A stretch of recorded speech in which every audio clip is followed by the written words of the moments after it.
जंतर मंतर पे पहलवानों का धरना प्रदर्शन हो रहा है। काफ़ी टाइम हो गया, 10-11 दिन हो गए और आज चंद्रशेखर भी यहाँ पर आए हुए हैं। दूसरी बार है चंद्रशेखर जी का यहाँ पर। पहले तो बहुत बहुत स्वागत मूक नायक पर चंद्रशेखर जी। अभी आपकी उन लोगों से बात हुई, पहलवानों से बात हुई है अभी आपकी, तो क्या बात हुई और क्या रिजल्ट निकलने जा रहा है? इस जो प्रदर्शन अभी इतने दिनों से हो रहा है, इसका क्या रिजल्ट निकल रहा है अभी? देखिए, कल रात जो हुआ है ना, वो एक, क्योंकि मैं काला नहीं बोलता हूँ, काला इसलिए नहीं बोलता हूँ, काला बहुत सुंदर होता है। अक्सर लोग बोलते हैं ना काला दिन, काली रात, मैं इसलिए नहीं बोलता हूँ, मैं समझता हूँ ना कोई भी रंग बुरा नहीं हो सकता, काला बहुत सुंदर होता है। तो ये जो कल की जो रात थी, ये एक दुखद रात थी जिसमें देश ने देखा कि किस तरह से देश के लिए, देश का गौरव बढ़ाने वाली, देश के लिए देश को सम्मान फील कराने वाली, हम किसी दल किसी पार्टी में सभी को के मतलब अंदर जो है दिल में एक उत्साह पैदा करने वाली जो बेटियां थी जिन्होंने देश का नाम रोशन किया, विरोधियों के छक्के छुड़ाए, उनको किस तरह से रोते बिलखते और उनके साथ जो अन्याय अपमान हुआ, जो मैं शब्दों में भी नहीं बयां करता, उन्होंने तो कहा है, वो होते हुए सब लोगों ने देखा, उनका रोना चिल्लाना और उनका ये मांग करना कि हमारी मदद करो। तो ये एक बहुत ही दुखद रात थी। मैंने कल ही कहा था, क्योंकि हमारे यहाँ पे इलेक्शन चल रहा है यूपी में, मुझे वोट डालनी थी। मैं जैसे मैंने वोट डाली पश्चिम में, मैं तत्काल वहाँ चला आया, मैं उनसे मिला भी, मैंने उनसे बात की, क्योंकि सुप्रीम कोर्ट का भी ऑर्डर आया है। सुप्रीम कोर्ट ने डायरेक्शन दिया कि आप जाइए डिस्ट्रिक्ट कोर्ट या हाई कोर्ट जाइए, और मैं समझता हूँ कि अब उनको तय करना है। मेरी बात हुई तो वो इस बात पर एग्री हैं, वो चाहते हैं कि भाई, क्योंकि वो लड़ना चाहते हैं। ये सब चीज़ें क्यों हो रही है, इस बात को भी एक करीब से हमें समझना पड़ेगा, ये सब चीज़ें क्यों हो रही है। दिल्ली में 12 दिन प्रोटेस्ट क्यों करना पड़ रहा है और क्यों इतनी बड़ी बड़ी ये सब चीज़ें, जिसकी वजह से मुझे दोबारा आना पड़ा और सब मीडिया के लोग यहाँ हैं, परेशानियाँ ये इसलिए हो रहा है कि सरकार के एक ताकतवर आदमी सांसद पे आरोप है, और आरोप भी बहुत हीनियस है। सरकार नहीं चाहती कि उनका वो ताकतवर व्यक्ति जेल जाए। उसको रोकने के लिए जितना भी जोर लगा सकती है और जिस हद तक भी गिर सकती है, नीचता की भी निकटता, जिस हद तक भी गिर सकती है सरकार, वो गिरावट रात देखने को यहां मिली। अगर ये बेटियां जिनका खुद की एक पहचान है, जिन्होंने खुद में जो है ना अपनी मेहनत से सम्मान प्राप्त किया है, आप सोचो जब इन बेटियों का ये हाल है, वो भी देश की राजधानी में, तो गांव देहात में जो आम बेटियां रहती है, उनके साथ होने वाले अन्याय पे ताकतवर लोगों के सामने किस मुकाबले न्याय मिलता होगा। तो हम यहाँ इसलिए हैं क्योंकि रात उन्होंने जो अपील की थी, उसका हम लोग उसका सम्मान करते हैं, और हम यहाँ ये बताने के लिए कि हम उनकी मदद के लिए हमेशा उनके साथ खड़े हैं, चाहे लड़ाई यहाँ लड़ी जाए, चाहे जैसे हमने वादा किया कि निकाय चुनाव के तत्काल बाद, जैसे हम कल 5 तारीख को पूरे राजस्थान में जो हम ज्ञापन दे रहे हैं इस अन्याय के विरुद्ध, हम वहाँ ज्ञापन दे रहे हैं।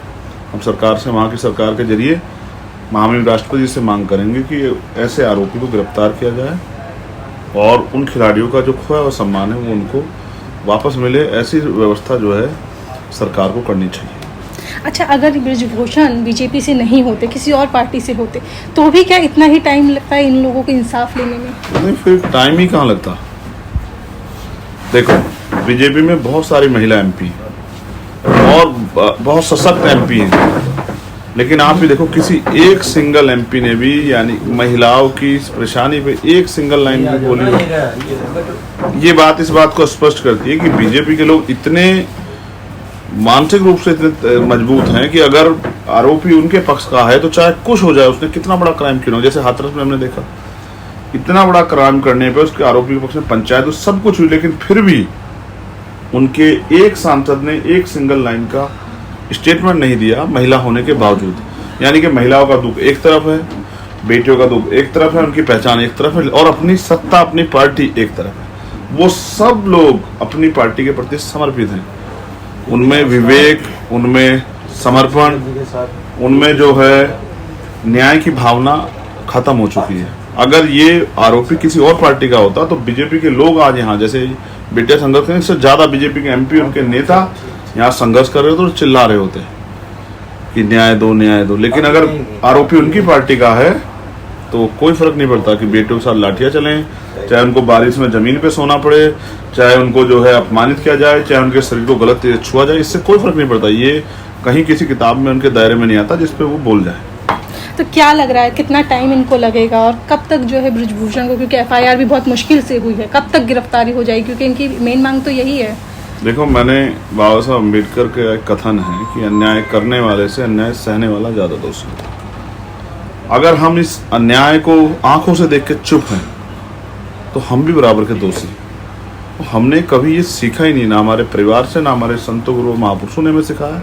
हमें उन्होंने हर अन्याय के खिलाफ संघर्ष करना सिखाया। तो ये जो आज की जो परिदृश्य है, अगर इसके खिलाफ आज हम नहीं लड़ेंगे, और आप ये जान लो, किसानों का आपको आंदोलन याद होगा, 700 से ज्यादा किसानों की जान चली गई, तब भी प्राइम मिनिस्टर के मुंह से आज तक एक शब्द जो है संपैथी के तौर पे उन किसानों के लिए नहीं कहा गया। ये इतने जो है निष्कृष्ट लोग हैं। लखीमपुर में तो बल्कि वो जीत। और आपने देखा, आप जब ब्रजभूषण सिंह की बात कर रहे हैं तो आप याद करो अजय कुमार टैनी, उनके ऊपर गाड़ियां चढ़ा दी किसानों के बच्चों पे, किसानों पे, और सब लोग मांगते रहे इस्तीफा। लेकिन बताओ क्या दिया इस्तीफा और क्या सरकार ने लिया उनसे इस्तीफा? ये प्रदर्शन है कि अगर आप बीजेपी में हो तो आपके सारे गुनाह माफ है। तो ये किस तरह का संदेश देना चाह रही है जो गवर्नमेंट है, वो सेंट्रल में भी है, तो किस गवर्नमेंट एक ही संदेश दे रही है कि आप हमारे साथ रहो और आप कितने अपराध कर दो, चाहे आप भ्रष्टाचारी हो, चाहे आप लुटेरे हो, चाहे आप अपराधी हो, चाहे आप किसानों के हत्यारे हो, चाहे आप रेपिस्ट हो, आप हमारे यहाँ सुरक्षित हो। बस आपसे हमारा वोट का मकसद अगर हल हो रहा है तो हमें कोई फर्क नहीं पड़ता कि आप देखो, बीजेपी एक ऐसी पार्टी है जिसमें कितना बड़ा अपराधी आ जाए तत्काल वो स्वच्छ हो जाता है, बिल्कुल उसके साथ वो भ्रष्टाचार मुक्त हो जाता है, साफ सुथरा हो जाता है। जबकि कई बार इनके नेता ही अपने मुंह से ये कह देते हैं कि ये आदमी बड़ा भ्रष्ट था। और इसके कई उदाहरण, चाहे वो गोवा के हों, चाहे वो कर्नाटका के हों, इनको भी आप देख सकते हैं। जब वो इन्हीं के वो जो आज इनकी पार्टी में मुख्यमंत्री इस तरह बने हुए हैं, जब वो दूसरी पार्टी में थे तो ये इनको सबसे बड़े भ्रष्टाचारी कहते थे। इनके खिलाफ, इस भ्रष्टाचार के खिलाफ चुनाव लड़ते थे। जब वो इनकी पार्टी में आए तो सूद हो गए।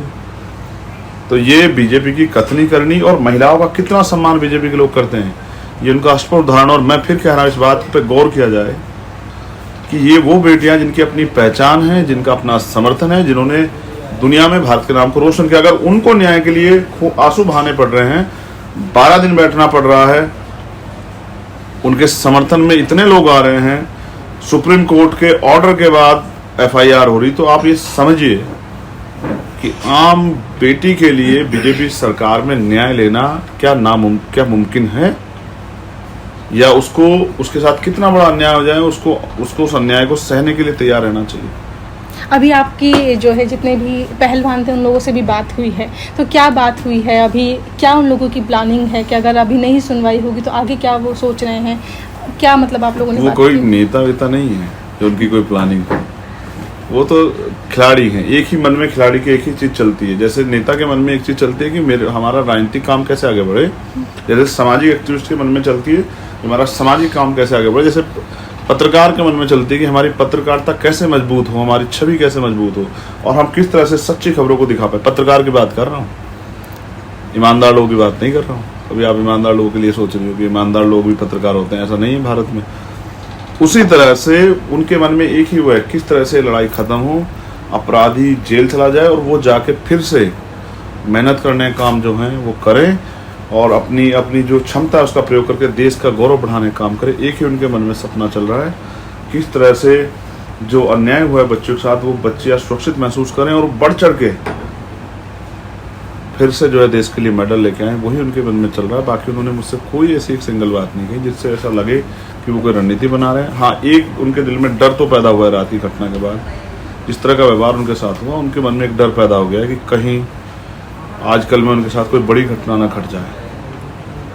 और ये डर उनका लाजमी भी है कि जब देश की राजधानी में ये महिलाओं के साथ इस तरह का व्यवहार होगा उन बेटियों के साथ, तो फिर और जहाँ क्या उम्मीद कर सकते हैं। भीम आर्मी और आज़ाद समाज पार्टी आगे क्या करने जा रहे हैं, क्योंकि आप दूसरी बार यहाँ पर आए उनके समर्थन में, तो अगर नहीं सुनवाई होगी और ये कई दिनों तक बैठे हैं तो आप लोग कुछ करने जा रहे हैं? कुछ अब हम सुप्रीम कोर्ट के ऑर्डर का आज इंतजार कर रहे थे। सुप्रीम कोर्ट का ऑर्डर आ गया है, उन्होंने हाई कोर्ट और डिस्ट्रिक्ट कोर्ट के लिए उन्होंने डायरेक्शन दिए कि वहाँ जाके आपको अपनी जो है बात रखनी चाहिए।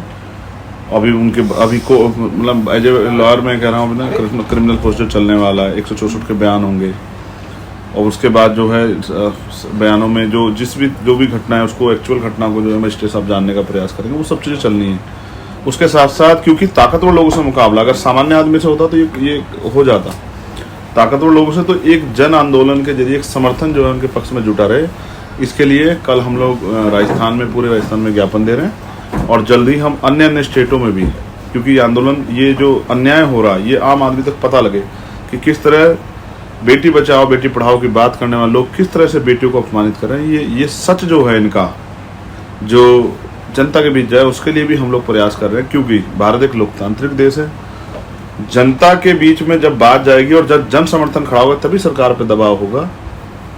अगर पहले आंदोलन ना किया होगा तो 3-4 दिन तक बैठे रहे किसान, तब जाके अजय कुमार टैनी के बेटे गिरफ्तार हुए, और नहीं बैठे रहते तो नहीं होते गिरफ्तार। तो इस तरह से अपने आंदोलन के लिए वो भी बैठे हैं और हम सब लोगों का समर्थन उनके साथ हैं। आगे वो जिस तरह से भी आंदोलन, जैसे कुछ आज पंचायतें भी हो रही हैं, वैसे ही हम लोग अन्य प्रयास रहेगा स्टेटों में भी उनके पक्ष से ज्ञापन, समर्थन, पंचायत आंदोलन के जरिए उनकी आवाज़ को उठाने का काम करेंगे। अच्छा, अभी का जो ये माहौल हो गया है ना कि आपको कुछ भी मतलब अपना अधिकार लेना है तो आपको बैठना होगा, क्योंकि वो आसानी से नहीं मिल रहा है, तो इसका क्या कारण आपको लग रहा है? क्योंकि अभी हाल के दिनों में हम लोग देख रहे हैं, कोई भी हो, चाहे वो पहलवान हो, चाहे किसान हो, चाहे स्टूडेंट हो, कोई भी हो, अपना अधिकार लेने के लिए उनको सड़कों पर उतरना पड़ता है। और आप तो मतलब सबसे ज़्यादा जानते हैं, क्योंकि सबसे ज़्यादा आप सड़कों पर इसीलिए उतरते हैं। देखिए, ऐसा है,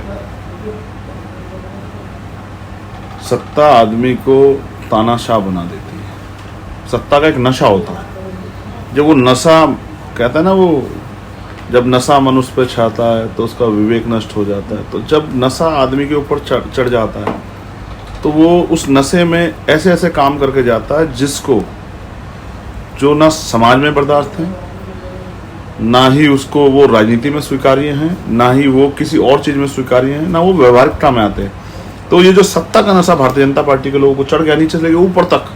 एक आम कार्यकर्ता भी, वो पुलिस वाले को भी गाली बकता है, वो आम आदमी को भी डराने का काम करता है, वो तमाम तरह से और वो करता है, अधिकारियों कर्मचारियों के साथ भी इस तरह का व्यवहार करता है। ये जो सत्ता का नशा चढ़ा है भारतीय जनता पार्टी के लोगों को, जनता ये नशा इनका उतारने का काम करेगी।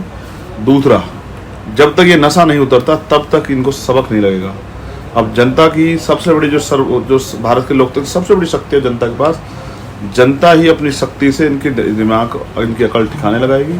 और जब जनता जिस दिन अकल ठिकाने का लगाने का काम करेगी, उस दिन ये तानाशाही, ये गुंडागर्दी, ये मदहोशी एक झटके में खत्म हो जाएगी। सत्ता कभी परमानेंट नहीं होती।